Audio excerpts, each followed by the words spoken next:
कर्नाटका गुलबर्गा शहर में मौजूद शालीमार फंक्शन हॉल में गुलबर्गा जॉइंट एक्शन कमेटी की जानिब से फ़लस्तीनियों पर हो रहे जुल्म, कत्ल और नस्लकुशी को लेकर एहतजाजी जलसे का इनेकाद किया गया था।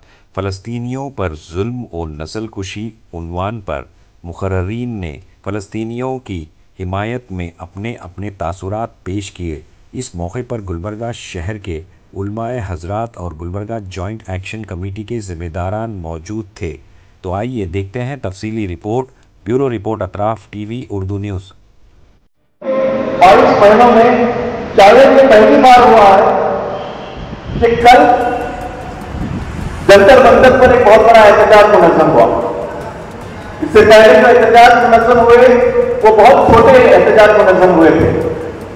ये जरूरी है जब इंसानियत के खातिर दुनिया भर में वेस्टर्न कंट्रीज जहां पर हैं वहां पर बड़े बड़े एहतजाज मुनज़्ज़म होते हैं कि we stand in solidarity with फिलिस्तीन। हम लोगों को उनका दर्द है, इंसानियत का वहां पर खत्म हो रहा है, वहां पर खून हो रहा है। नेतन्याहू जो इजराइल का वजीर आज़म है वो एक वॉर क्रिमिनल है। यहां पर बोल रहे हैं मैं वॉर क्रिमिनल मेरे जानिब से नहीं बल्कि इंटरनेशनल क्रिमिनल कोर्ट की जानिब से जो उसके ताल्लुक से कहा गया है वो बात आपके सामने कर रहा हूं। ये इंटरनेशनल कोर्ट ऑफ जस्टिस के जो जजमेंट्स आते हैं उसको इम्पोज एंड प्रैक्टिकल इंप्लीमेंट करवाना ये दुनिया की जिम्मेदारी है और उसमें हमारे मुल्क की जिम्मेदारी है कि हम उसको किस तरह से डिप्लोमेसी के जरिए से, इंटरनेशनल पॉलिसीज के जरिए से कैसे हमारे कैसे रिलेशनशिप, इंटरनेशनल रिलेशनशिप कैसे किससे बिल्डअप करता है।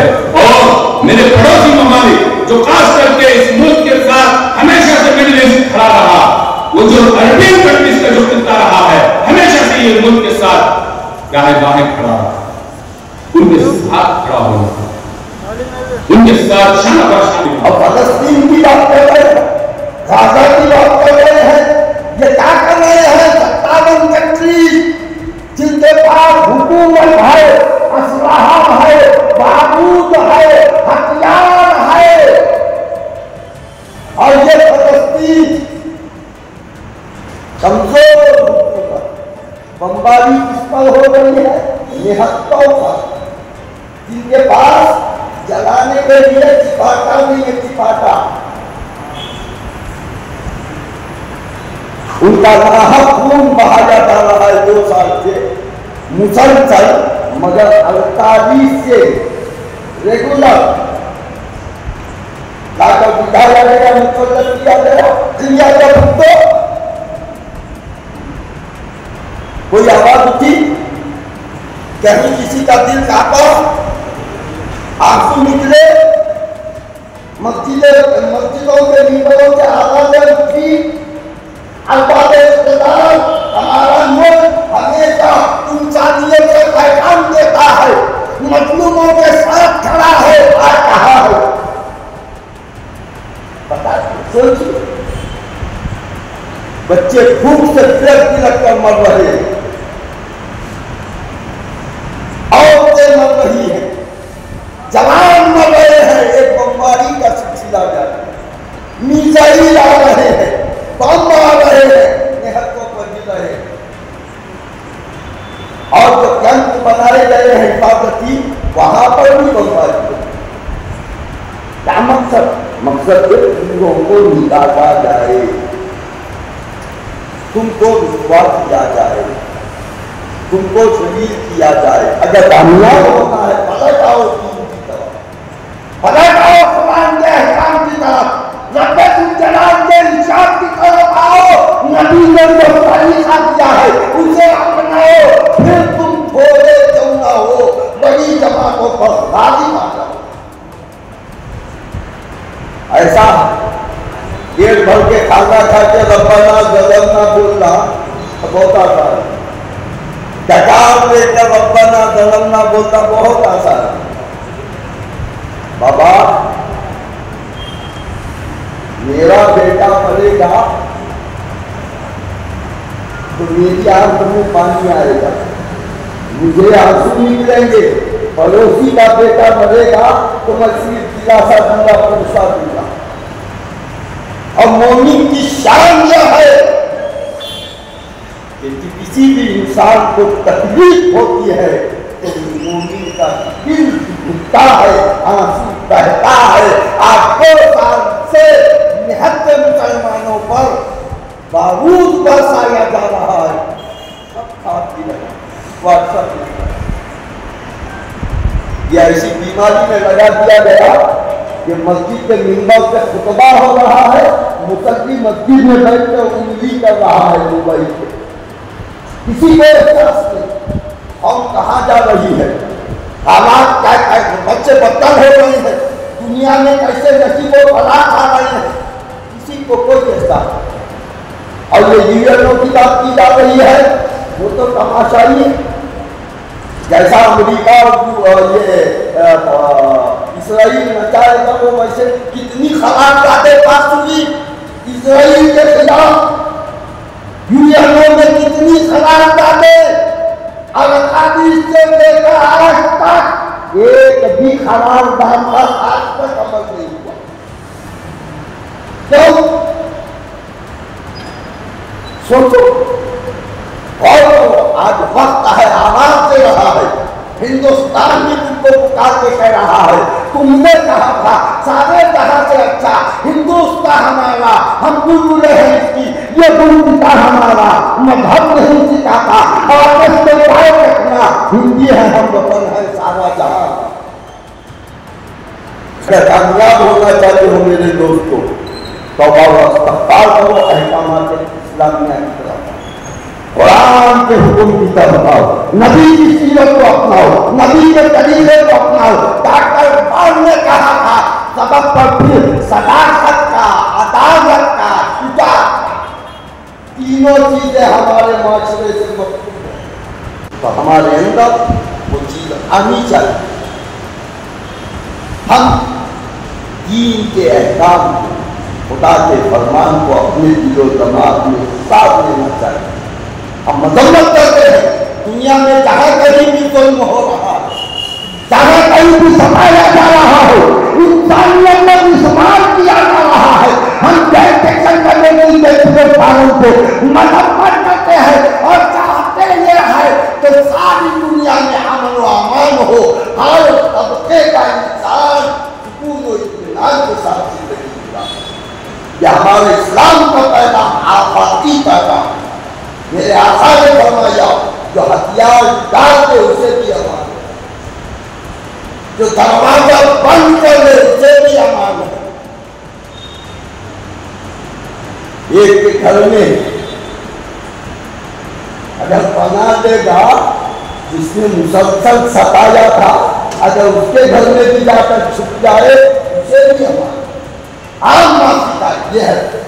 आज जॉइंट एक्शन कमेटी गुलबर्गा की जानिब से एक जलसा है बाउनवान फ़लस्तीनियों पर आए दिन मजालिम ढाए जा रहे हैं इसराइल की जानिब से। पूरी दुनिया तमाशाई बनी हुई है, इसी के बारे में इसको मजम्मत करने के लिए एक एहतजाजी जलसा मुनक़्क़िद किया गया है। ज़ेर सरपरस्ती व ज़ेर हिदायत तक़द्दुस इमाम हज़रत सैयद शाह हिदायतुल्लाह क़ादरी सज्जद नशीन अमली महल्ला वो सदर नशीन जॉइंट एक्शन कमेटी गुलबर्गा की क़यादत में।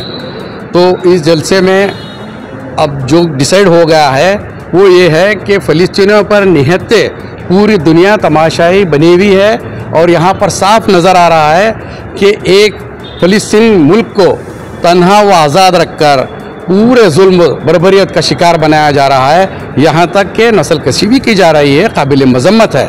इसी ज़माने में ये इजलास रखा गया था। हम चाहते हैं कि गवर्नमेंट ऑफ इंडिया इसके अंदर इंटरफियर होकर सीज फायर का ऐलान करे और Indian government since from beginning हमेशा से फ़लस्तीन के साथ रही है। हम लोग भी फ़लस्तीन की तायद में ये जलसा रखा गया था इसी बुनियाद पर कि फ़लस्तीनियों के साथ आए दिन कत्ल व गारतगिरी को आम किया गया, उनके साथ ज़ईफ़ औरतों के साथ, बूढ़ों के साथ, बच्चों के साथ नस्ल कशी की जा रही है, बिल्कुल गैर इंसानी अमल हो रहा है। उसकी मजम्मत में जलसे का इनेकाद अमल में आया था।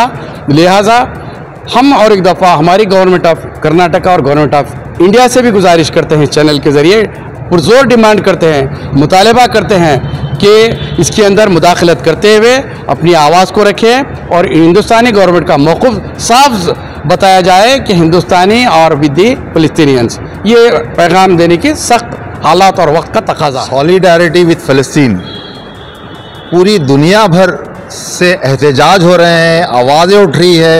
यूनाइटेड नेशंस से कुछ नहीं हो रहा है। यूनाइटेड नेशंस को चाहिए कि जो अपने पास पावर्स है उसको इम्प्लीमेंट करे, ना कि वीटो को देखे, ना दूसरे जो अमेरिका के जो कंट्रोल कर रहा है यूनाइटेड को, हम यूनाइटेड नेशंस को हम चाहते हैं कि यूनाइटेड नेशंस अपना पावर दिखाएं। पावर दिखाते हुए फ़लस्तीन को जिस तरह से राहत सामग्री जो पहुंचानी चाहिए, पूरे देशों से पूरे देश इंतज़ार कर रहे हैं कि हम फ़लस्तीन की कैसी मदद करें पूरे। हालांकि हिंदुस्तान भी अगर एक ऐलान आएगा यूनाइटेड नेशन से कि फ़लस्तीन को मदद करो बोल के, अरब नेशंस हो या हिंदुस्तान हो, सब लोग फ़लस्तीन की मदद करने के लिए रेडी हैं। आखिरकार क्या वजह है जो फ़लस्तीन को मदद की नहीं जा रही है? फ़लस्तीन को भूखा नंगा इस तरह से वहाँ के हालात अगर देखें तो रोंगटे खड़े हो जाएंगे। क्या नज़र नहीं आ रहा है यूनाइटेड नेशंस को? क्या अमेरिका को नज़र नहीं आ रहा है? अगर आज इस फ़लस्तीन को फिर से बसाया नहीं गया, फिर से उसको एक कंट्री घोषित नहीं किया गया, फिर से उसको पूरा शहर बसाया नहीं गया, तो आने वाले दिनों में चाहे अमेरिका हो, चाहे दूसरे कितने सुपर पावर अपने आप को मानते हो, उनका बहुत बुरा हाल होने वाला है। ये हम यहाँ से आज एहतजाज दर्ज करते हैं कि फ़लस्तीन को फिर से उसका जो हक़ है, फ़लस्तीन फ़लस्तीनियों का है। गांधी जी की फिर से एक मैं बात याद दिलाना चाहता हूँ, जिस तरह से हिंदुस्तान हिंदुस्तानियों का है, अरब अरबियों का है, फ़लस्तीन फ़लस्तीनियों का है, ना कि इस्राइल का है। इस्राइल देश को एक दहशतगर्द मुल्क करार दिया जाए। और यहाँ से हम ऐलान भी ये करते हैं कि इस्राइल की इकनॉमी को अगर डाउन करना है तो इस्राइली प्रोडक्ट्स को बैन करने का आज से हम यहाँ पे ऐलान करते हैं कि इस्राइली प्रोडक्ट्स जितने भी है उसको बैन करिए, ताकि हमारी यहाँ से जो मदद हो सकती है, एक तो हम एहतजाज के ज़रिए हुकूमत हिंद को बताएंगे कि हम फ़लस्तीनियों के साथ हैं, इस्राइल के ख़िलाफ़ है, और दूसरी बात फ़लस्तीनियों के साथ देने के लिए हम इस्राइल प्रोडक्ट को यहाँ से बैन करने का ऐलान करते हैं। शुक्रिया। अस्सलामु अलैकुम रहमतुल्लाहि व बरकातहू। शालीमार फंक्शन हॉल में जॉइंट एक्शन कमेटी की जानिब से फ़लस्तीन के मसले पर एक प्रोग्राम एहतजाजी जलसा मुनक़िद किया गया। अल्हम्दुलिल्लाह मुख्तसर और मुफीद रहा, मगर कौम की हालत ज़ार पर अफसोस है कि हमारी कौम ऐसे जलसों में जौक दर जौक शिरकत करनी चाहिए। आज वक्त का तकाज़ा है, आज हालात बद से बदतर हो रहे हैं।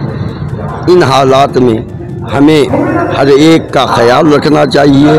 जिस जगह पर जिन लोगों पर जुल्म हो रहा है उस जुल्म के ख़िलाफ़ आवाज़ बुलंद होनी चाहिए। हमारा मुल्क गंगा जमनी तहज़ीब का गहरारा है। हम अपने मुल्क से फ़लस्तीन भाइयों की इमदाद के लिए, उनके जान व माल की हिफाजत के लिए हम आवाज़ बुलंद करें। अल्हम्दुलिल्लाह मैं मुबारकबाद देता हूँ और साथ ही हमारी कौन सा मीडिया को मुबारकबाद देता हूँ कि अल्लाह ताला इनके अंदर सच्चाई सदाकत अता करे और ये अपने तमाम जो है कायदीन की आवाज़ को दूर दूर तक पूरी दियानतदारी के साथ पहुँचाएँ। खूब तरक्की दे। अस्सलामु अलैकुम। ಭೂಮಂಡಲದ ಮೇಲೆ ಪ್ಯಾಲೆಸ್ತೈನ್ ಒಂದು ಅತ್ಯಂತ ಸಂಕಟದ ಮತ್ತು ಮಾನವೀಯತೆಗೆ ಸವಾಲು ಅನ್ನೋ ರೀತಿಯಲ್ಲಿ ನಾವು ನೋಡ್ತಾ ಇದ್ದೀವಿ. ಪ್ಯಾಲೆಸ್ತೈನ್ ಒಂದು ಸ್ವತಂತ್ರ ದೇಶ, ಅದೊಂದು ರಾಷ್ಟ್ರ ಅಂತ ಹೇಳಿ ಭಾರತ ಬಹಳ ಮೊದಲಿನಿಂದ ಅದನ್ನು ಗುರುತು ಮಾಡಿರೋದು. ಆದರೆ ಈಗ BJP ಸರ್ಕಾರ ಮೋದಿ ಪ್ಯಾಲೆಸ್ತೈನ್ ಮತ್ತು ಇಸ್ರೇಲ್ ಪ್ರಶ್ನೆ ಬಂದಾಗ ಅದೊಂದು ಸ್ವತಂತ್ರ ರಾಷ್ಟ್ರ ಅಂತನ್ನುವ ಭಾರತದ ಧೋರಣೆಗೆ ವಿರುದ್ಧವಾಗಿ ಅವರು ನಡ್ಕೊಳ್ತಾ ಇದ್ದಾರೆ. ಇದು ಅತ್ಯಂತ ಅಪಾಯಕಾರಿಯಾದಂಥ ಸಂದರ್ಭ. ಇದೇ ಸಂದರ್ಭದಲ್ಲಿ ಇಸ್ರೇಲ್ ಅತ್ಯಂತ ಕ್ರೂರ ರೀತಿಯಲ್ಲಿ ನಡ್ಕೊಳ್ತಾ ಇದೆ ಪ್ಯಾಲೆಸ್ತೈನ್ ಜೊತೆಗೆ. ಪ್ಯಾಲೆಸ್ತೈನ್ ಇಸ್ರೇಲಿಗರನ್ನು ಉಳಿಲಿಕ್ಕಾಗಿ ಒಂದು ಆಸ್ಪದ ಕೊಟ್ಟಂಥ ಸ್ವತಂತ್ರ ದೇಶ. ಆದರೆ ಇಸ್ರೇಲ್ ಬರ್ತಾ ಬರ್ತಾ ಇಡೀ ಪ್ಯಾಲೆಸ್ತೈನನ್ನೇ ಭೂಮಂಡಲದಿಂದ ಅದರ ನಕಾಶೆಯನ್ನೇ ಬದಲು ಮಾಡಬೇಕು, ಭೂಮಂಡಲದ ಮೇಲೆ ಅದರ ಗುರುತನ್ನೇ ಇಡಬಾರ್ದು ಅನ್ನೋ ರೀತಿಯಲ್ಲಿ ಇಸ್ರೇಲ್ ಇವತ್ತು ನಡ್ಕೊಳ್ತಾ ಇದೆ. ಹೆಂಗೆ ನಡ್ಕೊಳ್ಳಿಕ್ಕೆ ಸಾಧ್ಯ? ಇಸ್ರೇಲ್ಗೆ ಯಾರಿದ್ದಾರೆ ಜೊತೆಗೆ? ಇಸ್ರೇಲ್ ಜೊತೆಗಿರೋದು, ಇಸ್ರೇಲ್ಗೆ ಬೆಂಬಲಕ್ಕೆ ನಿಂತಿರೋದು ಅಮೇರಿಕಾ. ಅಮೇರಿಕಾ ಇಡೀ ಭೂಮಿ ಮೇಲೆ ತನ್ನ ಶಸ್ತ್ರಾಸ್ತ್ರಗಳನ್ನು ಮಾರಾಟ ಮಾಡುವ ಸಲುವಾಗಿ ಅದು ಯಾವತ್ತೂ ಯುದ್ಧ ನಡಿಬೇಕು, ಹಿಂಸೆ ಇರಬೇಕು, ಮನುಷ್ಯರ ಮೇಲೆ ದೌರ್ಜನ್ಯ, ಅತ್ಯಾಚಾರ, ಹಿಂಸೆ ಇರಬೇಕು ಅಂತ ಬಯಸ್ತದೆ. ಹಾಗಾಗಿ ಇಸ್ರೇಲನ್ನು ಪ್ಯಾಲೆಸ್ತೈನ್ ಮೇಲೆ ಏನು ನಿರಂತರ ದಾಳಿ ಮಾಡ್ತಾ ಇದ್ದಾರೋ ಇದಕ್ಕೆ ದೊಡ್ಡ ಪ್ರಮಾಣದಲ್ಲಿ ಅಮೇರಿಕಾ ಇವತ್ತು ಬೆಂಬಲ ಮಾಡ್ತಾ ಇದೆ. ಪ್ಯಾಲೆಸ್ತೈನಿಯರನ್ನು ನಾಶ ಮಾಡುವ ಮೂಲಕ ಇಡೀ ಪ್ರಪಂಚದಲ್ಲಿ ಅಮೇರಿಕಾ ತನ್ನ ಸಾಮ್ರಾಜ್ಯಶಾಹಿ ಹಿಡಿತವನ್ನು ಬಲಗೊಳಿಸಲಿಕ್ಕೆ ಹೊಂಟಿದೆ. ಇದು ಭಾರತ ಇವತ್ತು ಈ ಅಪಾಯಕಾರಿ ಅಂಶವನ್ನು ಅದು ಗಂಭೀರವಾಗಿ ಪರಿಗಣಿಸ್ತಾ ಇಲ್ಲ. ಇಂದಿರಾ ಗಾಂಧಿ ಪ್ರಧಾನಮಂತ್ರಿ ಆಗಿದ್ದ ಸಂದರ್ಭ ಇರ್ಬೋದು, ಆಮೇಲಿನ ಸಂದರ್ಭ ಇರ್ಬೋದು, ಪ್ಯಾಲೆಸ್ತೈನ್ ಜೊತೆಗೆ ನಾವು ನಿಂತಿದ್ದೀವಿ. ಪ್ಯಾಲೆಸ್ತೈನ್ ಒಂದು ಸ್ವತಂತ್ರ ಅಸ್ತಿತ್ವವನ್ನು, ಸ್ವತಂತ್ರ ದೇಶವನ್ನು ನಾವು ಯಾವತ್ತೂ ಒಪ್ಕೊಂಡಿದ್ದೀವಿ. ಇವನ್ ಅದಕ್ಕೂ ಪೂರ್ವದಿಂದಲೂ ಸಹಿತ ಇತಿಹಾಸ ನೀವು ನೋಡ್ಬೋದು. ಆದರೆ ಇವತ್ತು ಪ್ಯಾಲೆಸ್ತೈನ್ ಪರವಾದಂತಹ ಒಂದು ಧೋರಣೆಯನ್ನು ತಗೊಳ್ಳೋ ಬದಲಿಗೆ ತಟಸ್ಥ ನೀತಿಯನ್ನು ಅನುಸರಿಸೋದು, ಅಂದರೆ ಅದು ಇಸ್ರೇಲ್ ಪರವಾದ ನೀತಿ, ಅಮೇರಿಕಾದ ಪರವಾದ ನೀತಿ. ಇದು ಭಾರತದ ಫ್ಯಾಸಿಸ್ಟ್ ಧೋರಣೆಯ BJP ಸರ್ಕಾರ, ಎಸ್ಪೆಷಲಿ ನರೇಂದ್ರ ಮೋದಿ ಮತ್ತು ಅಮಿತ್ ಶಾ ಇವರ ಸರ್ವಾಧಿಕಾರಿ ಧೋರಣೆ ಕಾರಣದಿಂದ ಇವತ್ತು ಪ್ಯಾಲೆಸ್ತೈನ್ ಸಂಬಂಧಪಟ್ಟಂಗೆ ಚಾರಿತ್ರಿಕವಾಗಿ ಒಂದು ತಪ್ಪನ್ನು ಇವರು ಮಾಡ್ತಾ ಇದ್ದಾರೆ. ನಾವು ಮೋದಿ, ಅಮಿತ್ ಶಾ ಮತ್ತು BJP ಸರ್ಕಾರದ ಈ ಸ್ಟ್ಯಾಂಡನ್ನು ತೀವ್ರವಾಗಿ ವಿರೋಧ ಮಾಡ್ತೀವಿ. ಯಾಕೆ ವಿರೋಧ ಮಾಡ್ತೀವಿ? ನಮ್ಮ ದೇಶಕ್ಕೆ ಒಂದು ವಿದೇಶಾಂಗ ನೀತಿ ಇದೆ, ನಮ್ಮ ದೇಶಕ್ಕೆ ಅಲಿಪ್ತ ನೀತಿ ಇದೆ. ನಮ್ಮ ದೇಶ ಯಾವುದೇ ದೇಶದ ಒಂದು ಸ್ವತಂತ್ರ ಅಸ್ತಿತ್ವವನ್ನು ಅಲ್ಲಗಲಿಲಿಕ್ಕೆ ನಮಗೆ ಅಧಿಕಾರ ಇಲ್ಲ. ಇದು ಅಮಾನವೀಯ. ಸೊ ಪ್ಯಾಲೆಸ್ತೈನಲ್ಲಿ ಇವತ್ತು ನೀವು ಹತ್ಯೆ ಮಾಡ್ತಾ ಇರೋದನ್ನು ಯಾರಿಗೆ ಟಾರ್ಗೆಟ್ ಮಾಡ್ತಾ ಇದ್ದಾರಾ? ಇದು ಅತ್ಯಂತ ದುಃಖದಾಯಕವಾದಂಥ ಸಂಗತಿ, ಇದೊಂದು ಅಮಾನವೀಯವಾದ ಸಂಗತಿ. ಜಸ್ಟ್ ವಿಶ್ವಸಂಸ್ಥೆ ಬಿಡುಗಡೆ ಮಾಡಿದ್ದ ಹೇಳಿಕೆಯನ್ನು ನೀವು ನಿನ್ನೆ ಮೊನ್ನೆ ನೋಡ್ಬೋದು. ಅಲ್ಲಿ ಕ್ಷಾಮ ತಲೆದೋರಿದೆ. ಕ್ಷಾಮ ಮೀನ್ಸ್ ವಾಟ್? ಕ್ಷಾಮ ಅಂದ್ರೇನು? ಹೊಟ್ಟೆಗೆ ಅನ್ನ ಇಲ್ಲ, ನೀರಿಲ್ಲ, ಹಸಿವಿನಿಂದ ಒದ್ದಾಡಿ ಸಾಯುವ ಪರಿಸ್ಥಿತಿಗೆ ಕ್ಷಾಮ ಅಂತ ಹೆಸರು. ಪ್ಯಾಲೆಸ್ತೈನಲ್ಲಿ ಇವತ್ತು ಕ್ಷಾಮ ತಲೆದೋರಿದೆ. ಇದಕ್ಕೆ ಕಾರಣ ಏನು? ವಿಶ್ವಸಂಸ್ಥೆ ಹೇಳಿದೆ. ಏನು ಕಾರಣ? ಜಗತ್ತಿನ ಬೇರೆ ಬೇರೆ ಭಾಗದಿಂದ ಪ್ಯಾಲೆಸ್ತೈನ್ಗೆ ಮಾನವೀಯ ಸಹಾಯವನ್ನು, ಸಹಕಾರವನ್ನು ಕೊಡೋದನ್ನು, ಅವರಿಗೆ ನೆರವು ಕೊಡೋದನ್ನು ಇವತ್ತು ಇಸ್ರೇಲ್ ಬ್ರೇಕ್ ಮಾಡ್ತಾ ಇದೆ, ಇಸ್ರೇಲ್ ನಿಷೇಧ ಮಾಡ್ತಾ ಇದೆ. ಅದು ಆಹಾರ ಇರ್ಬೋದು, ನೀರು ಇರ್ಬೋದು, ಔಷಧ ಇರ್ಬೋದು, ಇದು ಯಾವುದೂ ಸಹ ಪ್ಯಾಲೆಸ್ತೈನರಿಗೆ, ಎಸ್ಪೆಷಲಿ ಗಾಜಾ ಪಟ್ಟಿಯಲ್ಲಿರೋಂಥವರಿಗೆ ತಲುಪಿಸಲಿಕ್ಕೆ ಬಿಡ್ತಾ ಇಲ್ಲ ಇಸ್ರೇಲ್. ಅದು ಕಾರಣ. ಕ್ಷಾಮ ಇವತ್ತು ಹೆಚ್ಚಾಗ್ತದೆ. ಕಾರಣ ಏನು? ಜಗತ್ತಿನ ಯಾವುದೇ ಮೂಲೆಯಿಂದ ಹರಿದು ಬರ್ತಕ್ಕಂಥ ನೆರವನ್ನು ತಡೆ ಒಡ್ತಾ ಇದೆ ಇಸ್ರೇಲ್. ಅಂದರೆ ಗಾಜಾದಲ್ಲಿ ಇರುವಂತಹ ಕ್ಷಾಮಕ್ಕೆ ಕಾರಣ ಇಸ್ರೇಲ್. ಇಸ್ರೇಲ್ನ ಇಂಥ ಒಂದು ದುಷ್ಟ ನೀತಿಗೆ ಕಾರಣ ನ್ಯಾಟೋ ಕೂಟ. ಈ ನ್ಯಾಟೋ ಕೂಟಕ್ಕೆ ಯಾರದ್ದು ಬೆಂಬಲ ಅಂತ ಕೇಳಿದ್ರೆ ಅಮೇರಿಕಾ. ಅಮೇರಿಕನ್ ಸಾಮ್ರಾಜ್ಯಶಾಹಿ ಇವತ್ತು ಗಾಜಾ ಪಟ್ಟಿ ಮೇಲೆ ಇರುವಂಥ ಕ್ಷಾಮಕ್ಕೆ ಎಸ್ಪೆಷಲಿ ಮಕ್ಕಳು ಮತ್ತು ಮಹಿಳೆಯರು ಮಕ್ಕಳನ್ನು ಗುರಿ ಮಾಡ್ಕೊಂಡು ಬಾಂಬ್ ಹಾಕೋದು, ಮಕ್ಕಳನ್ನು ಗುರಿ ಮಾಡ್ಕೊಂಡು ಅಲ್ಲಿ ಹಿಂಸಾಚಾರ ಮಾಡೋದು, ಸ್ಕೂಲ್ ಮೇಲೆ, ಹಾಸ್ಪಿಟಲ್ ಮೇಲೆ, ಜನ ಇರುವಂಥ ಪ್ರದೇಶದಲ್ಲಿ ಬಾಂಬ್ ಹಾಕುವಂಥದ್ದು, ಯುದ್ಧವನ್ನು ಸಾರುವಂಥದ್ದು, ಕ್ಷಿಪಣಿಗಳು ಹಾಕುವಂಥದ್ದು, ಇದು ಅತ್ಯಂತ ಅಮಾನವೀಯವಾದಂಥ ಕೃತ್ಯ. ಇದನ್ನು ತಡೆಗಟ್ಟಬೇಕು. ಆದರೆ ರೀಸೆಂಟಾಗಿ ಇನ್ನು ಹೃದಯ ವಿದ್ರಾವಕವಾದಂಥ ಸಂಗತಿಯನ್ನು ನಾವು ನೋಡ್ತಾ ಇದ್ದೀವಿ. ಅಲ್ಲಿ ನೆರವಿಗಾಗಿ ಬಂದಂಥ ಆಹಾರ ಪೊಟ್ಟಣದ ತಗೊಳ್ಳೋ ಸಲುವಾಗಿ ಹೋದಂಥ ಜನರ ಮೇಲೆ ಕ್ಷಿಪಣಿಗಳನ್ನು ಹಾಕಿದ್ದಾರೆ. ಹಸಿವಿಗಾಗಿ ಜನ ತಹತಹಿಸುವ ರೀತಿಯಲ್ಲಿ ಮಾಡ್ತಾ ಇದ್ದಾರೆ. ಸೊ ಇಂಥ ಸಂದರ್ಭದಲ್ಲಿ ಭಾರತದಲ್ಲಿ, ಎಸ್ಪೆಷಲಿ ನಮ್ಮ ಪ್ರದೇಶದಲ್ಲಿ ನಾವಿವತ್ತು ಪ್ಯಾಲೆಸ್ತೈನ್ ಜನತೆಯ ಜೊತೆಗೆ ನಿಲ್ಲಬೇಕು. ಅಲ್ಲಿಯ ಹಿಂಸಾಚಾರವನ್ನು ತಡೆಗಟ್ಟಬೇಕು ಅಂತ ಧ್ವನಿ ಎತ್ತಬೇಕು. ಅಲ್ಲಿ ಮಕ್ಕಳು ಮತ್ತು ಜನತೆ ಮತ್ತು ಸಮಸ್ತ ನಾಗರಿಕರು ಅವರು ಸ್ವತಂತ್ರ ದೇಶದಲ್ಲಿ ಬದುಕಲಿಕ್ಕೆ ಬೇಕಾದಂಥ ಆಗಬೇಕು ಅನ್ನೋದರ ಪರವಾಗಿ ನಾವು ನಿಲ್ಲಬೇಕು. ಇಸ್ರೇಲ್ ಮತ್ತು ಅಮೆರಿಕದ ಸಾಮ್ರಾಜ್ಯಶಾಹಿ ಯುದ್ಧಕೋರ ಧೋರಣೆಯನ್ನು ನಾವು ತಿರಸ್ಕರಿಸಬೇಕು. ಕೊನೆಯದಾಗಿ ನಾವು ಹೇಳೋದು ಇಷ್ಟೇ, ಭೂಮಿ ಮೇಲೆ 800 ಕೋಟಿ ಜನ ಇದ್ದಾರೆ. ಇದರಲ್ಲಿ ದೊಡ್ಡ ಪ್ರಮಾಣದಲ್ಲಿ ಇಡೀ ಜಗತ್ತಿನಲ್ಲಿ ಮನುಷ್ಯತ್ವದಿಂದ ಬದುಕಬೇಕು ಅಂತ ಹೇಳೋರಿದ್ದಾರೆ. ಇಂಥ ಸಂದರ್ಭದಲ್ಲಿ ಪ್ಯಾಲೆಸ್ತೈನನ್ನು ಭಾರತದಲ್ಲಿ ಮುಸ್ಲಿಂ ರೂಪದಲ್ಲಿ ನೋಡೋದು ಬಹಳ ದೊಡ್ಡ ತಪ್ಪಿನ ಕೆಲಸ. ಇದು ಜನಾಂಗೀಯವಾದವನ್ನು, ಅಂದರೆ ಹಿಟ್ಲರನ್ನು ಫ್ಯಾಸಿಸ್ಟ್ ಧೋರಣೆ ಇತ್ತಲ್ಲ, ಇದು ನೋಡ್ರಿ ಇವತ್ತಲ್ಲಿ ಉಲ್ಟಾ ಆಗಿರೋದು. ಯಾವತ್ತು ಬಲಿಯಾಗಿದ್ದಾರೆ, ಇವತ್ತು ಅವರೇ ಪ್ಯಾಲೆಸ್ತೈನ್ ಮೇಲೆ ಅನ್ಯಾಯ ಮಾಡ್ತಿದ್ದಾರೆ. ಇಸ್ರೇಲಿಗರು ಅವತ್ತು ಹಿಟ್ಲರನ್ನು ಫ್ಯಾಸಿಸ್ಟ್ ಧೋರಣೆಗೆ ಬಲಿಯಾದವರು, ಅವರಿಗೆ ತಮ್ಮ ಇತಿಹಾಸ ಗೊತ್ತಿಲ್ಲ. ಅದಕ್ಕೆ ಯಾವತ್ತು ಇತಿಹಾಸದಿಂದ ಪಾಠ ಕಲಿಬೇಕು. ಇಸ್ರೇಲಿಗರು ಇತಿಹಾಸದಿಂದ ಪಾಠ ಕಲಿಬೇಕು ಮತ್ತು ಇವತ್ತು ಪ್ಯಾಲೆಸ್ತೈನ್ ಮೇಲೆ ದಾಳಿ ಮಾಡೋದನ್ನು ತಕ್ಷಣ ನಿಲ್ಲಿಸಬೇಕು. ವಿಶ್ವಸಂಸ್ಥೆ ಇದಕ್ಕೆ ಕಡಿವಾಣ ಹಾಕಬೇಕು. ಭಾರತ ಪ್ಯಾಲೆಸ್ತೈನ್ ಪರವಾಗಿ ನಿಲ್ಲಬೇಕು ಅಂತ ನಾವು ಆಗ್ರಹ ಮಾಡ್ತೀವಿ. औज़ुबिल्लाहिमिनश्शैतानिर्रजीम बिस्मिल्लाहिर्रहमानिर्रहीम। सारे जहाँ से अच्छा हिंदुस्तान हमारा, हम बुलबुले हैं इसकी ये गुलसितां हमारा। मज़हब नहीं सिखाता आपस में बैर रखना, हिंदी है हम वतन है हिंदुस्तान हमारा। बस इतना ही कहना है कि आज शालीमार फंक्शन हॉल में जॉइंट एक्शन कमेटी की जानिब से एक फ़लस्तीन के ताल्लुक़ से एहतजाजी जुल्म और बर्बरियत का जो मामला चल रहा है, इसके ख़िलाफ़ जो है ना यहाँ पर एक एहतजाज दर्ज किया गया है। तमाम अवामुन्नास से भी गुजारिश की जाती है कि जितने भी इसराइल के जो भी जो है ना प्रोडक्ट्स आते हैं उसका आप बाइकाट करिए। हम जो है ना इतना ही कर सकते हैं कि हम उनके जो भी जो है ना प्रोडक्ट्स आते हैं उसका बाइकाट करें और अल्लाह ताला से दुआ करें कि मौला ताला फ़लस्तीनियों को जो है ना जिस तरीके से काबतुल्लाह शरीफ के लिए अबाबील के ज़रिए जो है ना कामयाबी अता फरमाई थी, उसी तरह जो है ना यहाँ पर भी कोई अबाबील का जो है ना अगर अल्लाह ताला कोई ऐसा करिश्मा करके दिखाए तो मुनासिब है। मैं जो है ना मुल्क हिंदुस्तान की गवर्नमेंट से भी अपील करता हूँ कि ये मुल्क हिंदुस्तान हमेशा सेकुलर मुल्क रहा है और जो गरीब मुल्क हैं उनका जो है ना साथ देता रहा है। इस मुल्क के लिए भी आप अपने दिल में हमदर्दी हमेशा रखते आए, इस मरतबा भी हमदर्दी रखें तो बेहतर है। जय हिंद, जय कर्नाटक।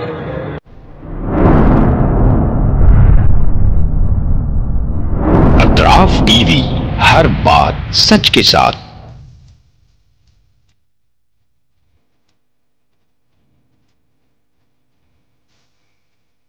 इस न्यूज को स्पॉन्सर किया है हिंदुस्तान में रियासत कर्नाटका के तारीखी शहर गुलबर्गा में Syed Bare educational and charitable trust एक फ़कीदुल मिसाल तालीमी कहकशां है, जिसके दामन में मुख्तलिफ दरख्शां सितारे मौजूद हैं जो बरसों से जहालत की तारीखी में शबो रोज़ इल्म की रोशनी फैला रहे हैं। वो चमकते सितारे हैं next generation PU science college, Al Kareem college of school of nursing, Syed Abu Bakar Siddiq Syed Bare college of nursing, KBS Kasim Bi Sahiba college of pharmacy and physiotherapy. यहाँ जदीद आलात से लैस लेबोरेटरीज में आला तालीम याफ्ता फैकल्टी जामे तालीम फराहम करते हैं। यहाँ इल्मी और अमली तजुर्बे के साथ तलबा और तालिबात के रोशन मुस्तकबिल के लिए महारत फराहम की जाती है। Syed Bare educational and charitable trust तलबा के लिए इल्म हासिल करने का एक मियारी और महफूज इदारा है जो नज़रिया और अमली तजुर्बे को मिलाकर हमारे तलबा को इनफरादी क़ुव्वत में कामयाबी के लिए ज़रूरी महारतें फराहम करता है।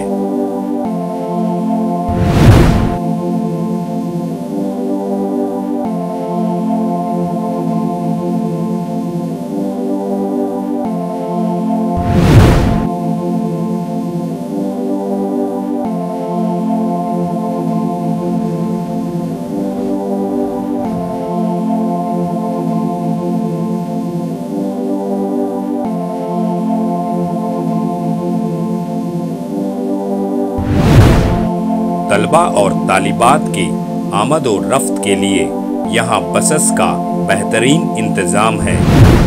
अपने बच्चों का मुस्तकबिल रोशन करने के लिए Syed Bare educational and charitable trust के स्कूल्स एंड कॉलेजेस में दाखिला करवाएं। नाजरीन, आज हमारे सामने तशरीफ फरमा है शहर गुलबर्गा की कदावर और हमागीर शख्सियत माहिर तालीम Syed Bare educational and charitable trust के चेयरमैन जनाब सैयद अब्दुल रहीम सैयद बारे। अस्सलाम वालेकुम रहमतुल्लाहि व बरकातुहू। बिस्मिल्लाहिर्रहमानिर्रहीम। मैं सैयद अब्दुल रहीम सैयद बारे, chairman Syed Bare educational and charitable trust Gulbarga, मासूमों और जिम्मेदार वालिदैन से मेरी आजीजाना गुजारिश है कि वो अपने बच्चों और बच्चियों को का दाखिला हमारे स्कूलों और कॉलेजों में करवा के उनका मुस्तकबिल रोशन करें।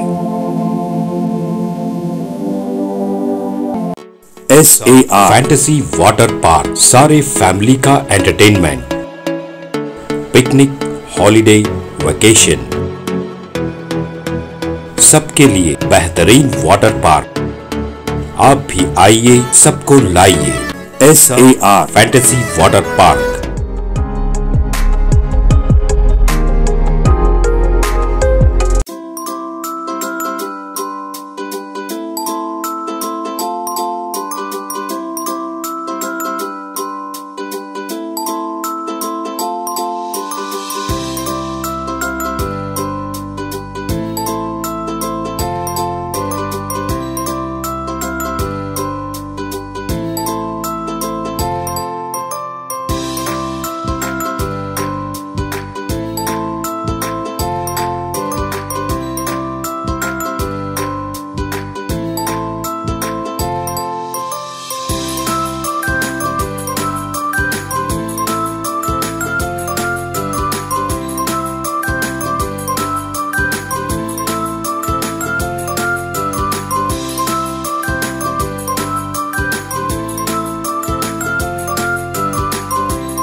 Address: Veernakapom, near Gaushavali Dargah, KGF, Karnataka. Contact details: 9483444290, 9480107826.